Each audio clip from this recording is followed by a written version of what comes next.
Olá, gente, tudo bem? Boa noite. Então, veja bem, eu vou tratar aqui agora de um tema que nesses cursos de graduação nem sempre eles aparecem, né? Mas é um tema, assim, que ele tem uma certa relevância dentro do contexto de sistemas complexos, né? De física e estatística, certo? É um tema que é bem recorrente em vários sistemas dinâmicos, tá? Então é interessante a pessoa ter pelo menos um conhecimento essencial sobre essa metodologia, que é a solução numérica, né, de equações estocásticas. Certo? O que seria uma equação estocástica? Né? Seriam equações onde você teria a presença de algum drive, alguma força, algum termo aleatório. Entendeu? Então, assim, eu vou dar um exemplo, por exemplo, que seria a equação aqui, deixa eu ampliar aqui para vocês verem, né, a equação geral, a equação estocástica geral, por exemplo, seria essa daqui. Se você olhar essa equação só aqui, isso aqui é uma equação diferencial daquela normal que a gente resolveu aí, né? Já diversas, né, por vários métodos, né? Euler modificado, Runge-Kutta, Adams, não sei o quê. Então, essa parte aqui é uma derivada, né, de x dt, ou seja, a derivada de uma função de x em relação ao tempo, né, dá uma função f, que pode ser função da própria função x e ele pode também ser função do tempo. Né? Tá bom? Então, essa parte aqui não tem novidade alguma, basicamente uma equação diferencial normal. Aí aqui entra o termo que seria a novidade, que é que você teria um termo novo adicionado aqui, que teria uma função g, então isso aqui é uma forma geral, né, que seria a função de x e t, e uma função z. Essa função z, ela é uma função estocástica, ou seja, para cada tempo desse da sua integração, essa função z tem um valor lá aleatório, tá bom? Bem, na verdade, a gente vai resolver uma classe dessas equações aí. Existe uma certa, digamos, a gente vai resolver um tipo de equação, né? A gente vai considerar um tipo de estocasticidade aí, certo? Mas a priori, esse termo aqui é um número aleatório. Ou seja, em cada instante da dinâmica governada por essa equação, essa função z tem um valor aleatório. Aí você pode pensar, pô, que danada é isso, né? Matemática é só um problema numérico? Não, você pode pensar isso aí como, por exemplo, né, que é um dos casos mais famosos, o problema do run and walk. Né? O run and walk, se você pegar, por exemplo, a posição lá do bêbado, ele, entre aspas, ele muda lá o seu passo, porque eventualmente lá alguém vai lá e dá uma pancada nele, dá uma colide com ele, e essas colisões são aleatórias. Ele tá lá com uma pancada para voltar, aí voltou pro outro lado. Aí daqui a pouco recebeu outra pancada para vir pro lado de cá, e assim vai. Então ele vai ter diversas colisões ali, né? E essas colisões são aleatórias, né? Seria como você estar andando, digamos, aí num sistema cheio de espalhadores. Você vai ter várias colisões ali aleatórias. Então, cada instante da sua dinâmica, você vai ter uma dada termo ali, uma colisão, uma coisa, né? Então, ela representaria esse tipo de coisa. Essas equações são muito famosas no mercado financeiro também, né? O mercado financeiro tem uma longa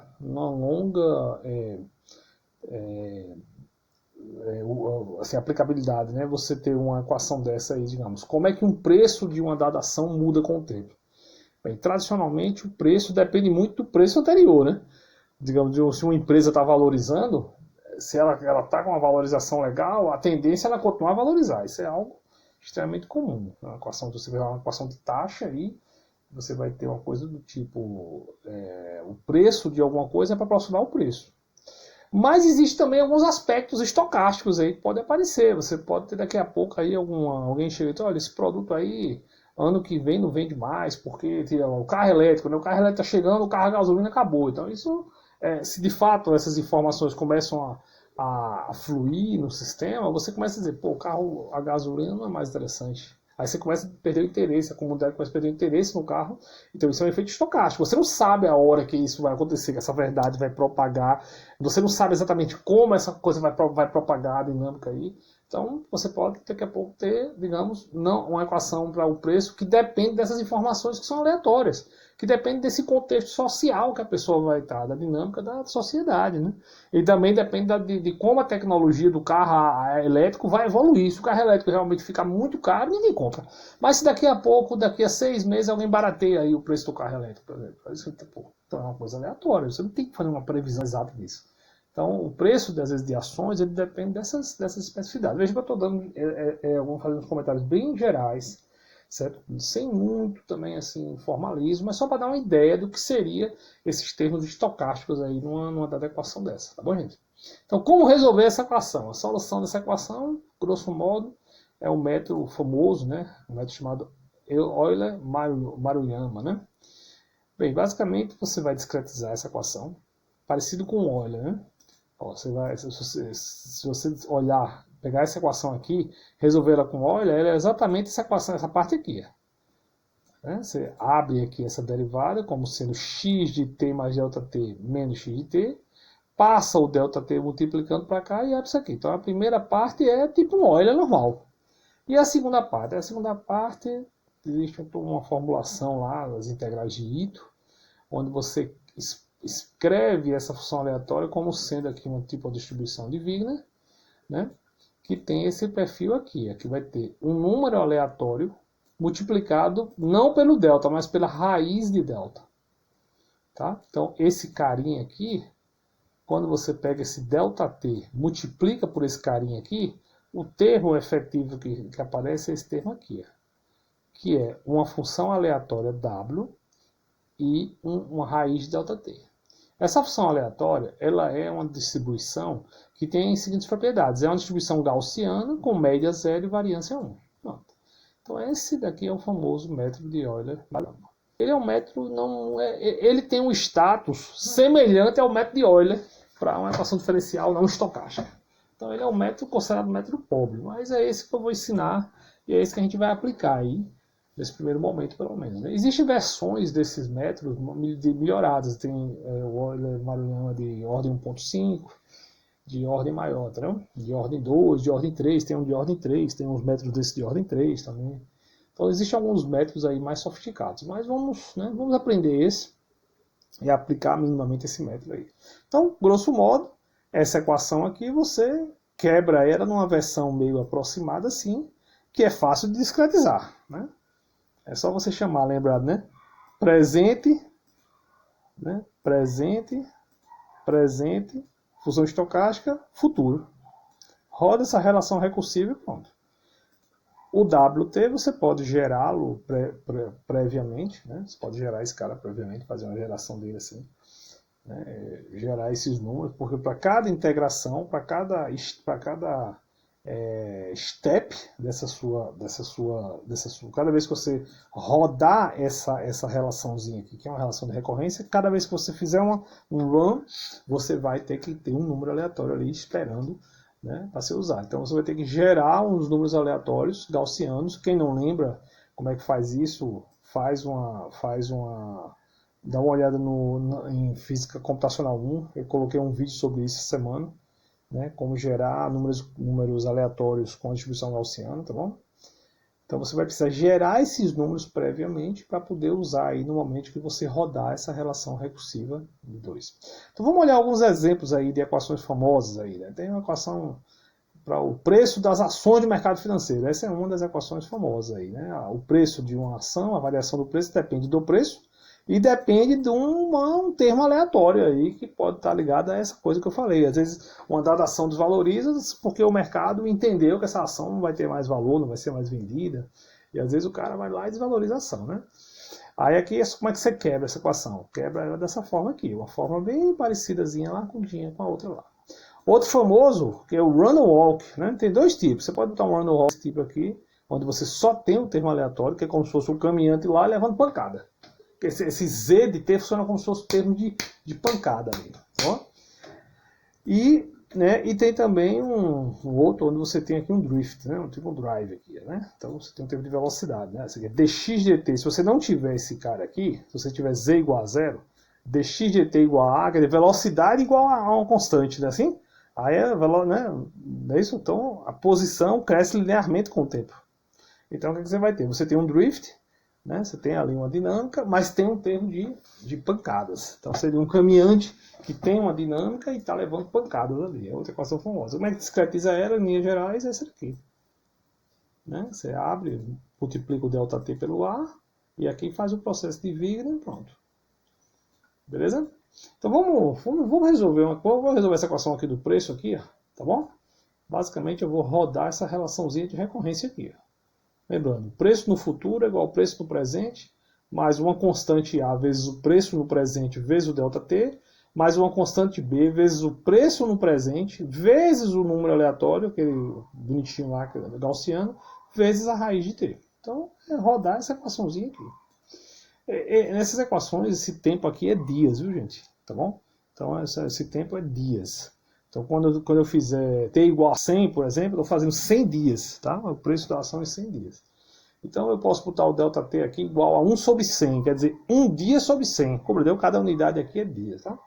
Vamos olhar aqui o programinha que eu fiz. Bem, essa primeira parte aqui do programa, né? Eu preciso dos números aleatórios, eu preciso daquele vetor lá W, eu preciso desse cara aqui. Esses números aleatórios eu guardei aqui no programa, nesse vetor que eu chamei X. Eu vou mudar aqui, vou botar WW, para poder o cara lembrar que é o W, tá bom? Então esse W vai guardar os meus números aleatórios. Então eu estou gerando, isso aqui são números gaussianos, tá bom? Vocês já estudaram. Quem não lembra, olha meus vídeos de física computacional 1. Basicamente, eu usei aqui o processo gaussiano, estou normalizando ele aqui, estou calculando a média e calculando a média quadrática. Por quê? Porque aí eu vou calcular a variância, que é isso daqui, média quadrática, média do quadrado menos a média ao quadrado, e vou normalizar para que esses números tenham média zero, estou subtraindo a média, e estou dividindo pela variância. Então é um número que vai ter, uma distribuição que vai ter média zero e variância 1. Isso aqui é um procedimento simples, que a maioria aqui já conhece bem, gerar números aleatórios com a distribuição, com a média, né? A média zero e a variância 1. Tá bom? Pronto, feito isso, agora, vamos lá. ΔT igual a 1 sobre 200, ou seja, 1 dia sobre 200. Esse é o ΔT que eu vou usar.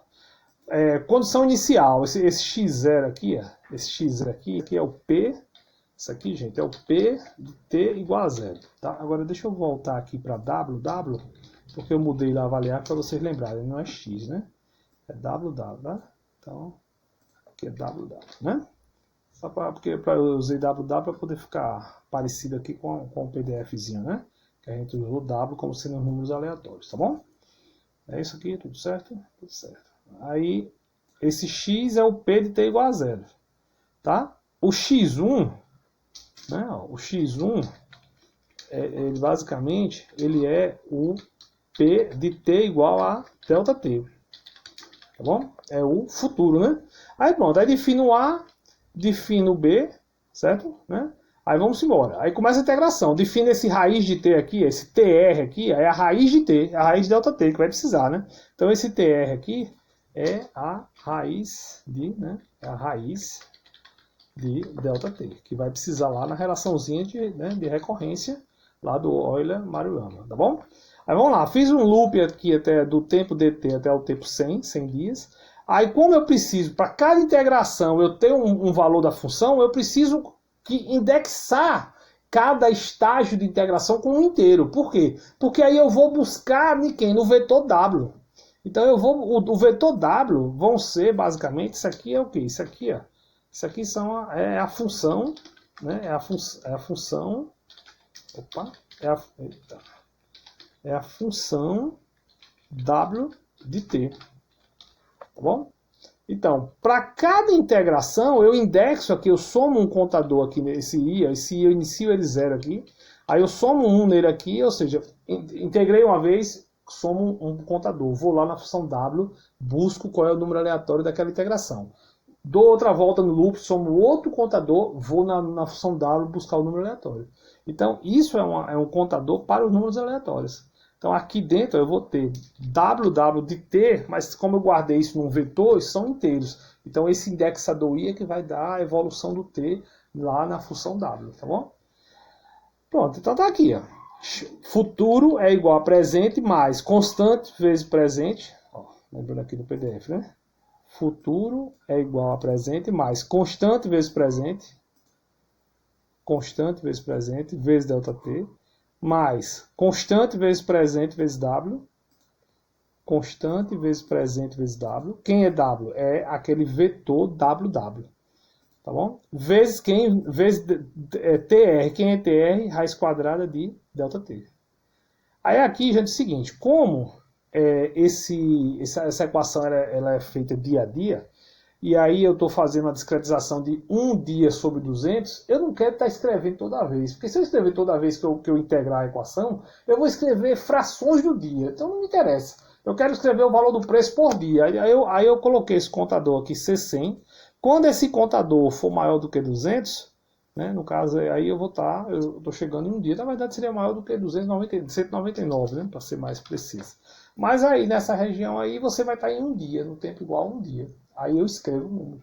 Então, com isso, eu só vou escrever números a cada 200 integrações. 200 integrações com esse ΔT é um dia de tempo, tá bom?